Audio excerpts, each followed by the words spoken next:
Merci beaucoup, Dominique, et merci pour l'hospitalité.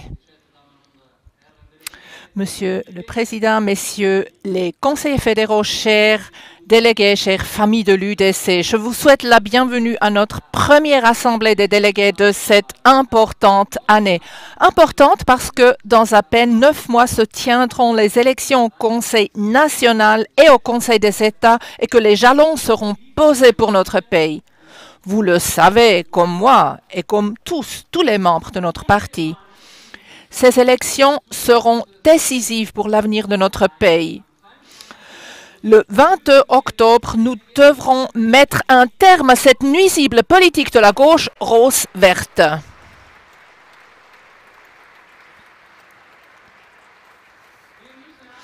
Nous devrons tout entreprendre pour qu'il n'y ait pas de nouveau un virage à gauche. Sinon, c'en est fini de notre prospérité, de notre liberté, de notre indépendance. Nous le savons, c'est ça les valeurs de la Suisse qu'on peut perdre sinon. Et nous ne voulons pas que la rose gauche verte s'impose. Nous devons maintenant le dire aux électeurs.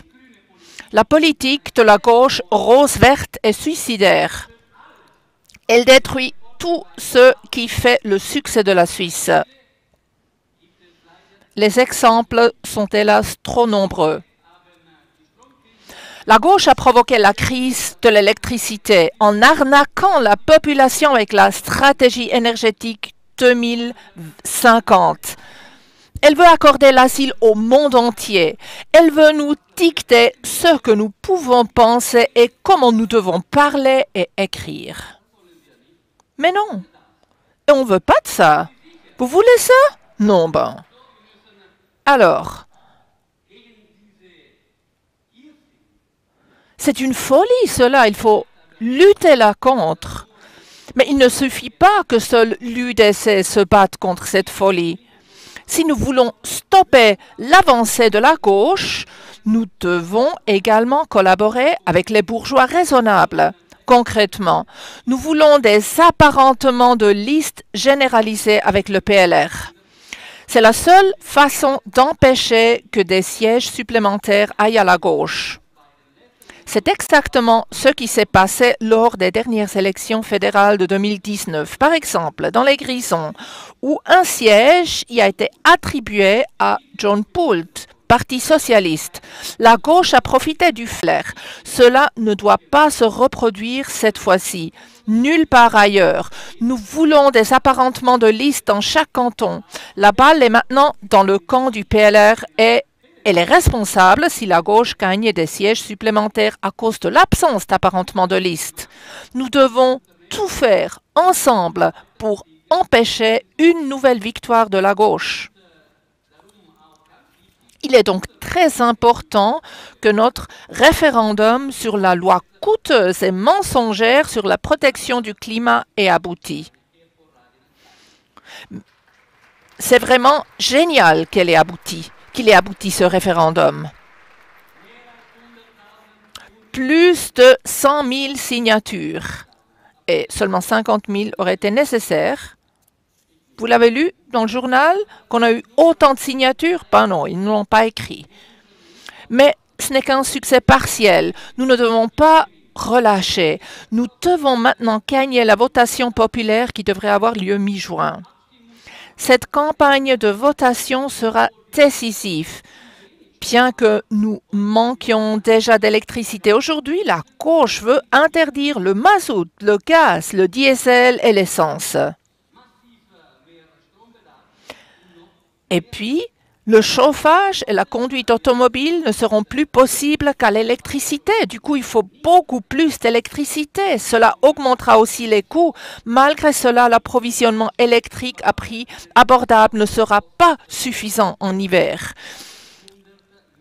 À cela s'ajoutent des coûts titanesques. Cette utopique transition énergétique que nous coûtera plus de 300 milliards de francs au million.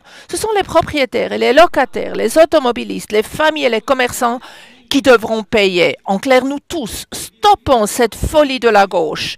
Si nous gagnons ce référendum, nous gagnons aussi les élections de cet automne et nous pourrons ainsi éviter ce virage à gauche.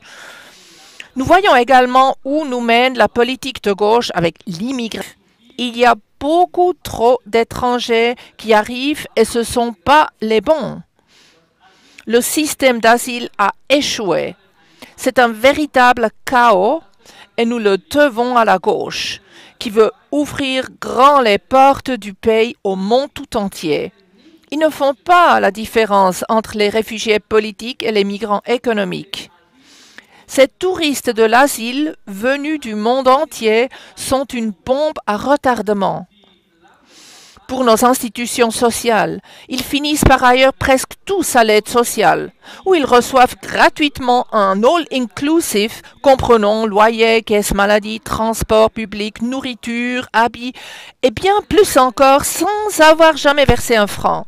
Mesdames et messieurs, vous le ressentez jour après jour, l'immigration est démesurée, les routes sont encombrées, les trains sont bondés, les logements se font rares, les loyers explosent. Notre beau pays est toujours davantage bétonné, les écoles sont devenues des zones à problème, et ce au détriment de nos enfants. La croissance par habitant stagne, voire, en effet, en moyenne, 80 000 personnes viennent s'installer en Suisse chaque année. 80 000. En 2023, nous allons franchir la barre des 9 millions d'habitants. La population suisse, elle croît. Est-ce qu'on veut 10 millions de personnes en Suisse? Vraiment? Voulons-nous ça? Eh bien, vous dormez encore un peu. Est-ce qu'on veut? Est-ce qu'on veut vivre dans une Suisse avec 10 millions d'habitants? Ah ben non. Ben, il faut un peu vous provoquer. Mais non, on ne veut pas du tout vivre dans une Suisse de 10 millions d'habitants. La population suisse croît 2 fois plus vite. Ah, c'est impressionnant. Je répète, la population suisse croît 2 fois plus vite que celle de la Grande-Bretagne ou de la France, et même 20 fois plus vite que la population d'Allemagne. Et cela n'est que la conséquence exclusive de l'immigration de masse. Je vous pose la question. Le peuple suisse n'a-t-il pas dit oui à notre initiative sur l'immigration de masse? Oui, ben oui, on l'a accepté, cette initiative. N'a-t-il pas dit oui à notre initiative sur le renvoi des étrangers criminels? Eh bien si, on a dit oui. Oui, mais il y a des saboteurs au palais fédéral et dans les tribunaux qui n'appliquent simplement pas la volonté du peuple. Oui, c'est le cas, faut le dire.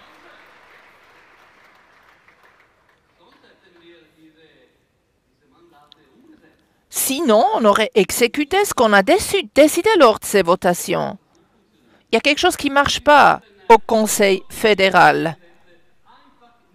Il n'applique simplement pas la volonté du peuple, il n'applique pas ses lois, ainsi bafouant notre constitution et la démocratie directe, chers délégués.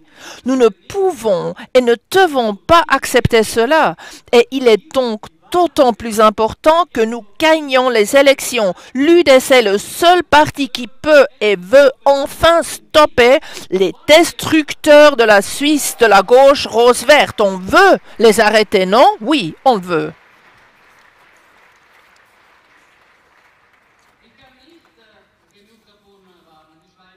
Je ne saurais trop vous mettre en garde. La Suisse est en danger. Notre modèle de réussite est en danger. Notre pays libre s'effondrera si nous ne parvenons pas à stopper l'avancée de la gauche. Je suis convaincu que nous parviendrons à sauver notre Suisse ensemble avec vous, ensemble avec les citoyennes et les citoyens. Je m'engage dans la campagne électorale avec une grande motivation, comme tout le parti. Nous avons la chance de remplacer la folie de la gauche rose-verte par une politique raisonnable pour la Suisse. La population le sent bien. constatant que les utopies de la gauche sont bâties sur des sables mouvants et s'enlisent petit à petit. Saisissons cette chance. Donnons tout ensemble pour la Suisse, pour ses citoyennes et ses citoyens. C'est ça notre tâche. Nel 2023 ci saranno delle elezioni fondamentali. Il 2019 ha vissuto uno spostamento verso sinistra. Noi abbiamo 3 temi fondamentali. Energieversorgung, l'approvisionnement énergétique, la sécurité, l'immigration, il y en a trop qui viennent, les mauvais qui viennent. Ce n'est pas les gens qui vont nous aider à faire face à la pénurie de la main-d'œuvre qualifiée. Et nous avons une valeur en Suisse et il faut la défendre. C'est notre neutralité. Sommes-nous un pays neutre? Oui, c'est une valeur importante et on luttera pour cette valeur.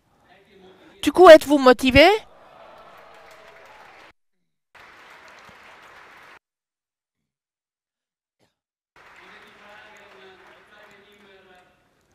On demande toujours, peut-être le président, combien de temps il reste le président?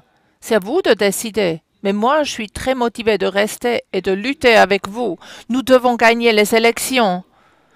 Pour notre parti, oui, mais pour toute la Suisse, c'est ça qui compte.